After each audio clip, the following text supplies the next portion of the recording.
And as schools create their own plans to bring students back in the fall, some districts are still expecting to rely heavily on remote learning. But new research shows their not being in the classroom can have long-lasting effects into adulthood. Jesse Schultz with more on this morning. Jesse, what do these findings say?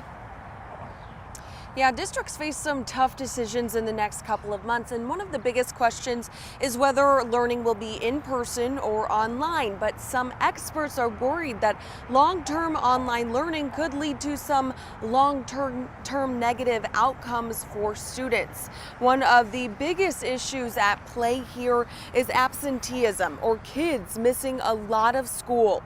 Experts argue when learning is online, it's a lot harder to keep track of or make sure that students are engaged and learning, fearing that absenteeism will grow.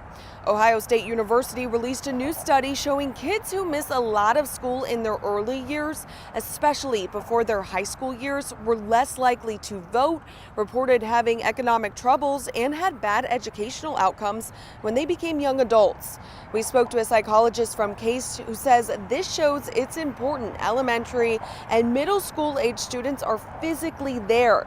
It's good for their emotional and social development to be around their peers. But she says don't count out high schoolers either. They also need to be around their peers to grow. Their brains aren't completely developed. They're really not actually grown, and they need supervision. They need structure. And so it's especially important, to make sure that kids at all grade levels, have the structure of being in school, if at all possible.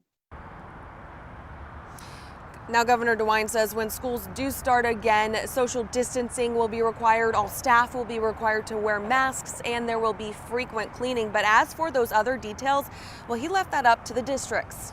Reporting live in Cleveland, Jesse Schultz, News 5.